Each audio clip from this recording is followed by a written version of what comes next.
1980 வந்தது. டைரக்டர் வெங்கடேஷன் ஒரு play boy character.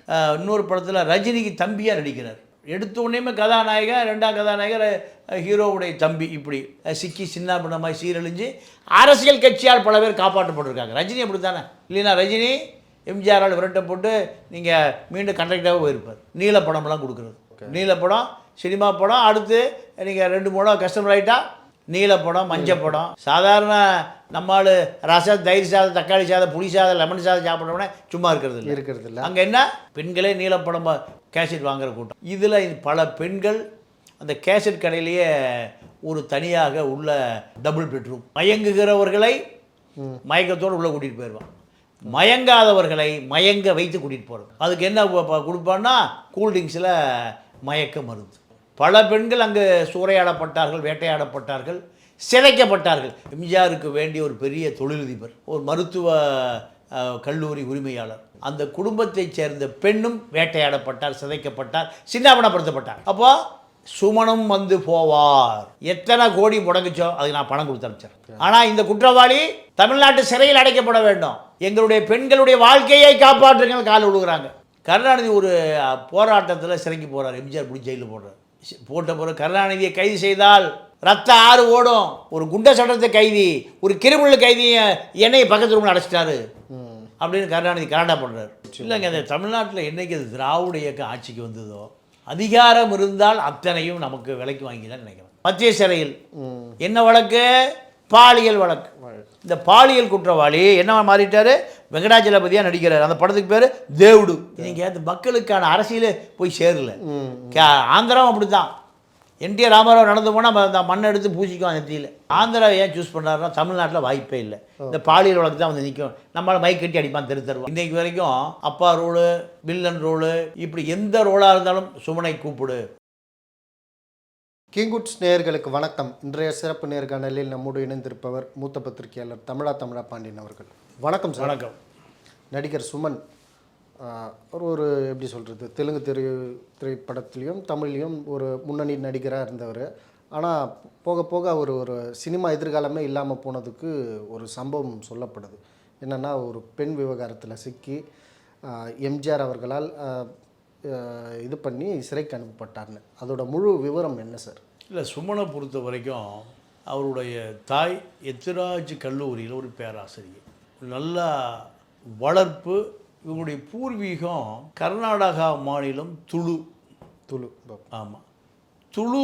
அந்த மொழியும் அந்த இடமும் எப்படி உருவாச்சுன்னா, நீங்கள் 1000 ஆண்டுகளுக்கு முன்பு காவிரி, தலைக்காவிரி உற்பத்தி ஆகிற இடத்தில் தொடர்ந்து அணை கட்டப்படும். கர்நாடகா குறுநில மன்னர்களால். அப்போது ராஜராஜ சோழன் பெரும் படையோடு போய் உடைத்து விட்டு வருவாங்க. அவங்க கட்டிகிட்டே இருப்பாங்க, இவங்க போய் உடைச்சிட்டே வருவாங்க. ஓகே. அப்போ அந்த அணை கட்டுகிறவர்களை நிரந்தரமாக படையெடுத்து அடிமைப்படுத்தி விடுவார்கள் ராஜராஜ சோழன். அப்போ நிரந்தரமாக இதை செய்வதற்காக படையில் இருக்கக்கூடிய பயிற்சி பெற்ற ஒரு போர்க்களத்தையே வாழ்க்கையாக மாற்றுகிற ஒரு 500 குடும்பத்தை கொண்டு போய் அங்கே குடி வைக்கிறார். யார்? ராஜராஜ சோழன். தலைக்காவிரியில். அதில் ஒரு குடும்பத்தை சேர்ந்தவர் தான் சுமன். ஓகே. இவ்வளோ பெரிய பாரம்பரியத்தை சேர்ந்தவர் தான். ஆமாம். அப்போது இவர்கள் தான் இந்திய இராணுவத்தில் தலை சிறந்த முப்படை தளபதிகளாகவும் வருவார்கள். தமிழர்கள். திம்மப்பா, குண்டப்பா, இப்படி அந்த இந்திய இராணுவத்தில் மிகப்பெரிய பொறுப்புகள் இருப்பவர்களை இவருடைய வாரிசு. ஏன்னா அவர் ஜீனே யுத்தம். மிகப்பெரிய வரலாறு. இப்போது இந்த சுமனை பொறுத்த வரைக்கும் திரைப்படத்தில் ஆர்வம் காரணமாக நடனம், சமஸ்கிருதம், கராத்தே மாஸ்டரும் கூட.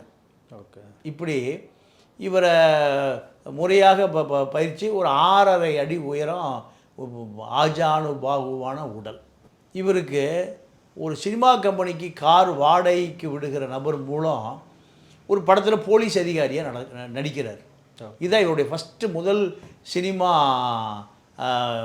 நுழைவு, ஆரம்பம். அப்போது இந்த காலகட்டத்தில் எம்ஜிஆர் சிவாஜிக்கு பிறகு நீங்கள் புதுசாக ஒரு ரஜினி, கமல், இப்படி ஒரு தலைமுறை உள்ள தலையெடுக்குது. எம்ஜிஆர் சிவாஜியுடைய காலம் முடிவுறுது. அப்போ அந்த நேரத்தில் இவருக்கு ஒரு பிரகாசமான எதிர்காலம் அமைத்து கொடுத்த படம் எதுன்னு கேட்டிங்கன்னா 1978 கருணை இல்லைன்னு ஒரு படம். இதுதான் இவருக்கு முதல் இன்டர்வியூ. இவர் குடியிருந்த அந்த சிஇடி நகரில் எஸ்எஸ் சாஸ்திரிங்கிறவர் தான் இசை, சமஸ்கிருதம் எல்லாமே கற்றுக் கொடுக்குறாரு. இதே காலகட்டத்தில் பச்சைப்பன் கல்லூரி பிஏ இங்கிலீஷ் முடிக்கிறார். பெசன் நகர் தியோசிக்கல் சொசைட்டி, அது ஒரு பெரிய ஆன்மீக சொசைட்டி, அங்கே தான் படிக்கிறார். அப்போ வளர்ந்த விதம் பூராமே ஒரு சரியான வளர்ப்பு. அந்த அம்மா எத்திராஜ் கல்லூரி பேராசிரியருடைய மகன். இந்த சூழ்நிலையில் வீட்டுக்கு வீடு வாசப்படின்னு ஒரு படம், விஜயகுமார் கதாநாயகன் நடிக்கிற படம். 2 கதாநாயகன், இவர் ஒரு கதாநாயகன்.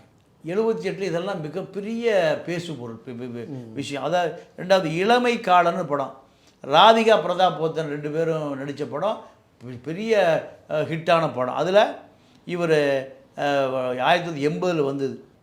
டைரக்டர் வெங்கடேசன், இவர் ஒரு பிளே பாய் கேரக்டர். இப்படி 2வது இன்னொரு படத்தில் ரஜினிக்கு தம்பியாக நடிக்கிறார். எடுத்த உடனேயுமே கதாநாயகன், 2ஆம் கதாநாயகர் ஹீரோவுடைய தம்பி. இப்படி கடல் தீன்னு ஒரு படம், தீ ரஜினி படத்த படம், அது ரஜினி தம்பியாக நடிக்கிறார். அடுத்து கடல் மீன்கள், கமலுக்கு தம்பியாக நடிக்கிறார். நல்லது நடந்தே தீரும், ரேகா ஜோடி. அப்போலாம் ரேகாவெலாம் நம்பர் 1 கிளாஸு கதாநாயகி. ஆமாம். அடுத்து எனக்காக காத்துரு, சுமன் சுமலதா, டைரக்டர் பிஎஸ் நிவாஸ், அந்த படத்தில் செகண்ட் ஹீரோ. அடுத்து அஞ்சாத நெஞ்சங்கள், விஜயா, சரிதா, சுனிதா, வனிதா எல்லாம் நடித்த படம். அது தமிழ்லேருந்து தெலுங்கு டப்பிங் 100 நாள் ஓடுது. அந்த படத்தில் இவர் சூப்பர் டூப்பர் ஹிட்டு.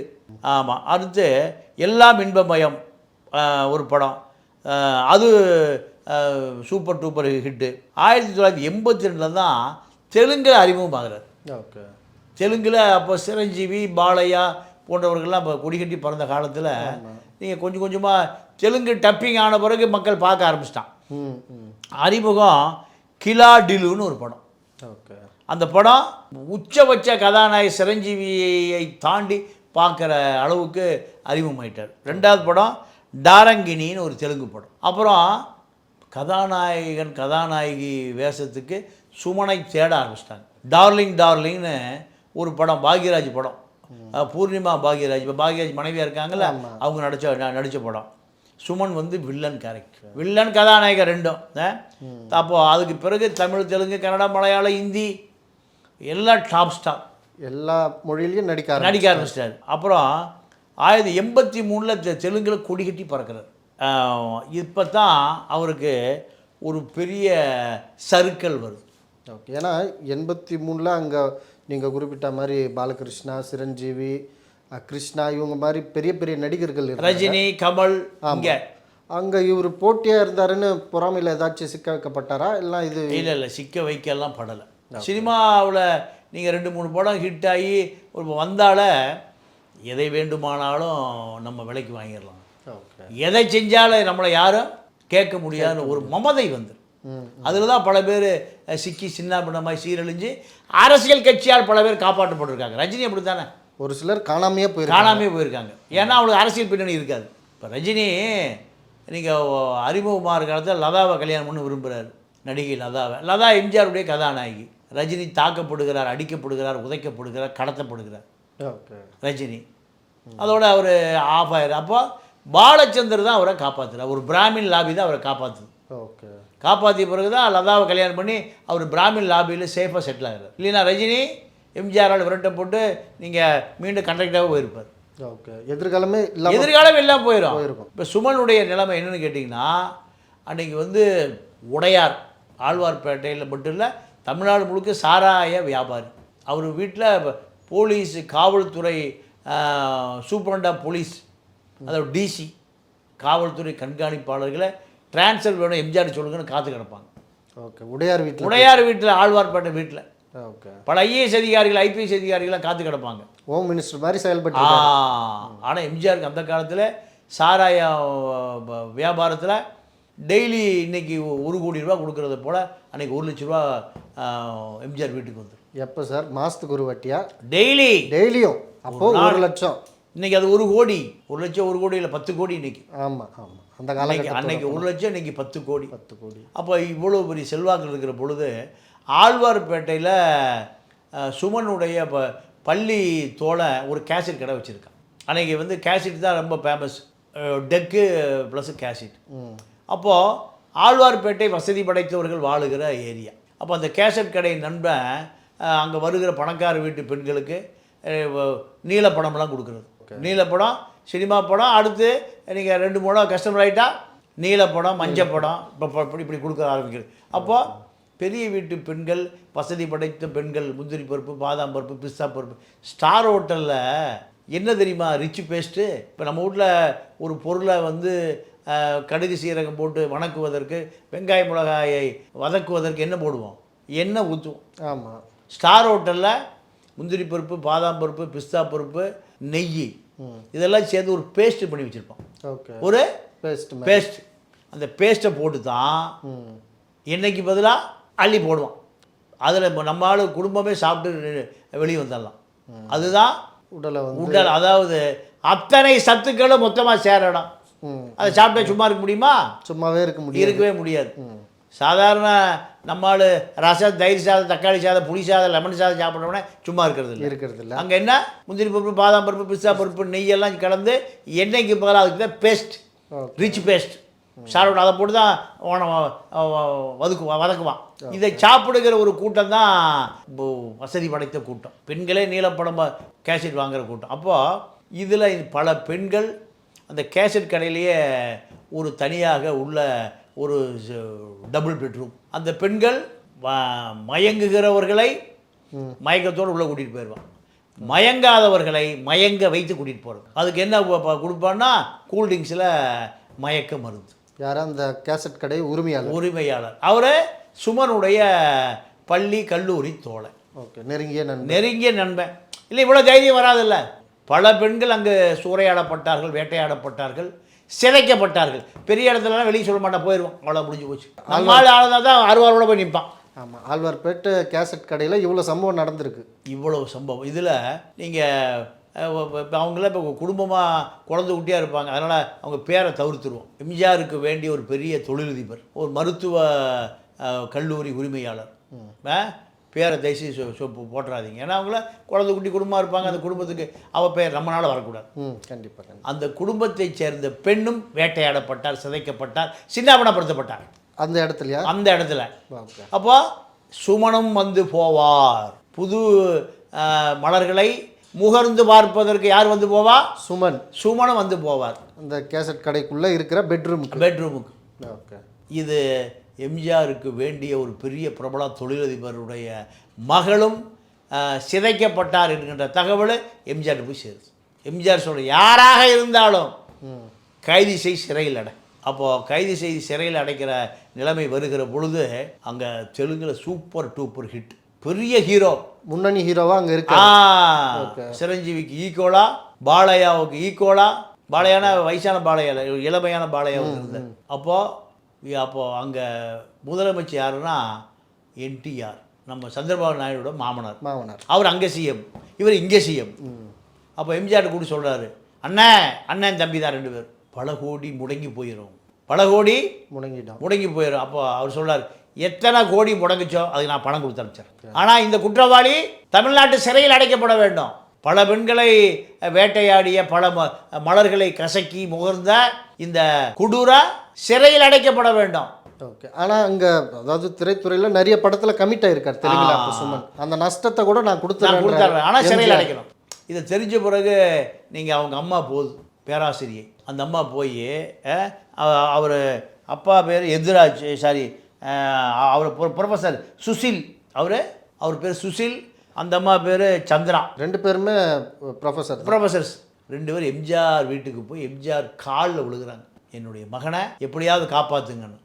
அப்போ எம்ஜிஆர் சொல்கிறார், உங்களைப் போல பெற்றோர்கள் பல பேர் என் காலில் வந்து விழுந்தாங்க. அந்த பெண்களுடைய பெற்றோர்கள் என்னுடைய காலில் விழுந்தார்கள், நீங்கள் காப்பாற்ற சொல்லி காலில் விழுகிறீங்க.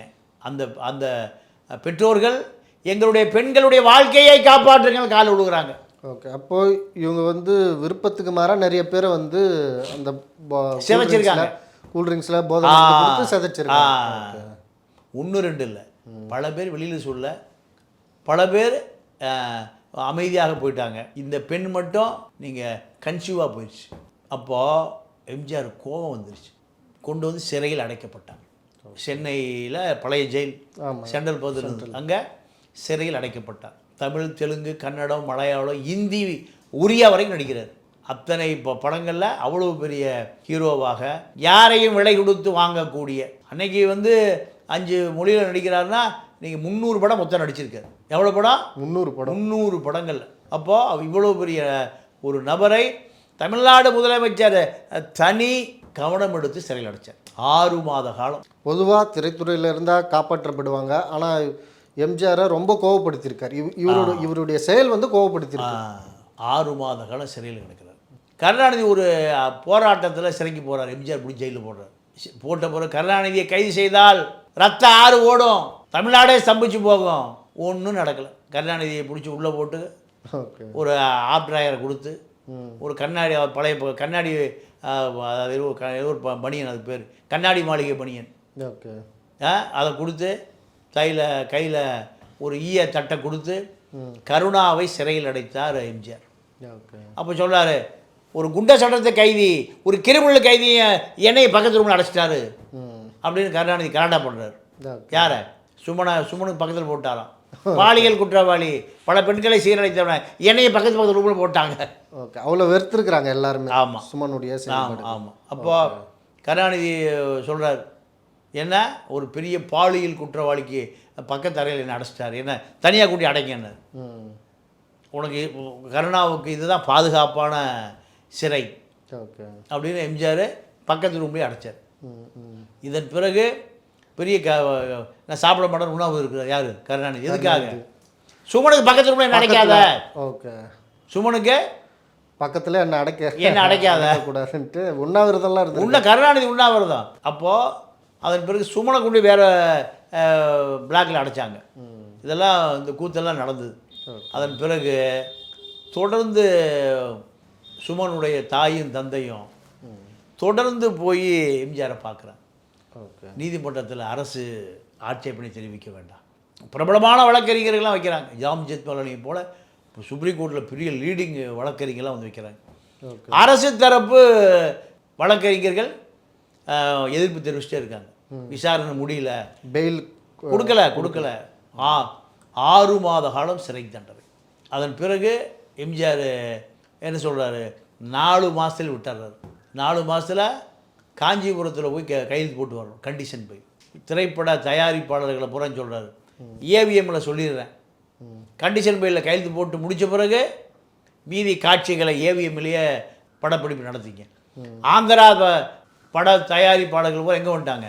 ஏவிஎம்முக்கு வந்துட்டாங்க. கண்டிஷன் பையில் கையெழுத்து போடுறதுக்கு நடிக்கிறது, மறுபடியும் கண்டிஷன் பையில் கையெழுத்து போடு. இப்படி தான் 2 மாத காலம் 3 மாத காலத்தில் காத்திருந்த தெலுங்கு பட தயாரிப்பாளர்கள் அத்தனை பேரும் படத்தை முடிச்சு கொடுத்துட்டான்.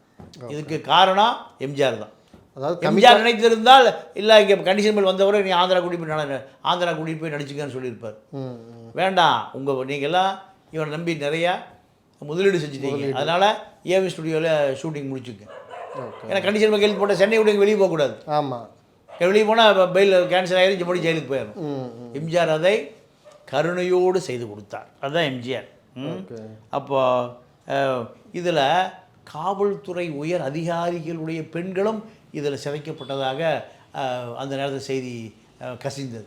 ஓகே, இது ஒரு அச்சமே இல்லையா சார்? ஏன்னா அதுவும் அவங்களும் பெரிய இடத்து பெண்கள், காவல்துறை உயர் அதிகாரி பெண்கள் என்னும்போது இது பெருசாக பிரச்சனையாகவும் இந்த மாதிரியான சிக்கல்கள் வரும்னு ஒரு அச்சமே இல்லாமல் எப்படி போச்சு? இல்லைங்க, அந்த தமிழ்நாட்டில் என்றைக்கு அது திராவிட இயக்கம் ஆட்சிக்கு வந்ததோ, அதிகாரம் இருந்தால் அத்தனையும் நமக்கு விலைக்கு வாங்கிதான் நினைக்கிறேன். என்றைக்கு காங்கிரஸ் முடிஞ்சு 67 அண்ணாதுரை வந்தாரோ, சட்டவிரோதிகள் பூரா அதிகாரத்துக்கு வந்துட்டான். நான் ஒரு 25-30 வருஷம் பற்றி ஒருத்தரை நான் சந்தித்து இப்போ சொன்னது பசுமையான நினைவாக இருக்குது. ஒரு காவல்துறை தேடுகிற ஒரு பெரிய ஒரு குற்றவாளி, அந்த குற்றவாளி அந்த கட்சியில் இணைஞ்சிட்டார், திமுக இணைஞ்சிட்டார். திமுக இணைஞ்சு இப்போ அந்த பகுதி செயலாளர் ஆகிட்டார் டி நகருக்கு. இது எப்போ? 67. வாண்டட் லிஸ்ட்டில் இருக்கிற ஒரு நபர் பகுதி செயலாளர் ஆகிட்டார். அப்போது இப்போ ஒரு பெரிய பழச்சாறு கடை வச்சுருக்கிற ஒரு பெரிய உரிமையாளர், அன்றைக்கி சின்ன பையன் அனாதியார் டி நகர் ரயில்வே ஸ்டேஷன் வந்து இறங்கி வேலை கேட்டு டீ கடையில் வேலைக்கு வர்றார். இன்றைக்கி அவர் பெரிய தொழிலதிபர், பெரிய பண்ணை மாட்டு பண்ணையெல்லாம் வச்சு பழச்சாறு வச்சுருக்கார். பல லட்சம் ரூபாய்க்கு இன்றைக்கி வியாபாரம் பண்ணுறாரு. அப்போ அந்த அவர் என்கிட்ட சொன்னது, இப்போ அவருக்கு வயசு ஒரு 55 வயசு இருக்குது. சிறுவனா 7-8 வயசு சிறுவனா வேலைக்கு சேர்றாரு. வேலைக்கு சேரும்போது டீ கடையில் போய் அங்கே உட்காந்துருக்கார்ல, அவர் இப்படி கொடுத்துட்டுவான்னு. அப்போ இந்த பையன் எடுத்துகிட்டு போகிறான். என்னடா டீ போட்டீங்க? யார்? இந்த பகுதி செயலாளர். அந்த டீயை அந்த 7-8 வயசு பையன் மூஞ்சியில் ஊற்றுறாரு சூடாக. ஓகே, ஒரு சின்ன பையன் கூட பார்க்காம. இப்போ அவர் 55 வயசு ஆகி அவர் இப்போ மாட்டு பண்ணை வச்சு தாம்பரத்துக்கு பக்கத்தில் சொந்த கடைக்கு இப்போ பால் கொண்டு வர்றாரு. அப்போ எவ்வளோ வசதியாக இருப்பார். காவல்துறை ஆய்வாளர் இவர்கிட்ட வந்து உட்காந்து செல்லிட்டு அடிச்சுட்டு பேசிட்டு போவாராம். ஓகே, யாருக்கிட்ட? அந்த திமுக பகுதி செயலாளர் முன்னாள் ரவுடி. அப்போ அந்த ஏரியாவே அவருக்கு முதல்ல ரவுடியாக இருந்து பயப்பட்டது, இப்போ அரசியல்வாதியாக பார்த்து பயப்படுது. இதுதான் திராவிட இயக்கம். அப்போ திராவிட இயக்கத்தில் சாதாரண நபர்கள்லாம் பதவிக்கு வந்த பிறகு காவல்துறையே கட்டுப்படுகிற பொழுது மக்களும் அவன் எந்த தவறு வேணால் செய்வான். அவனை ஒட்டி இருக்கிற ஆட்கள் எந்த தவறுகளை வேண்டுமானாலும் செய்வார்கள். ஏன்? காவல்துறையில் சமரசம் பேசப்படும். இதுதான் இந்த திராவிட இயக்கத்தினுடைய வளர்ச்சி. இதுக்கு நடுவில் நீங்கள் ராம் ஜெத்மலானி வந்த பிறகு தான் இவருக்கு பெயில் கிடச்சி, கண்டிஷன் பெயிலே கிடச்சிது. ஓகே, ஆமாம். இதுக்கு நடுவில் அன்னம்மையா அப்படின்னு தெலுங்கில் ஒரு படம். அந்த படம் சிறையில் இருக்கும்போது பாதி எடுத்து பாதி முடிக்காமல் இருந்த படம். ஓகே, தேவுடுன்னு ஒரு படம்.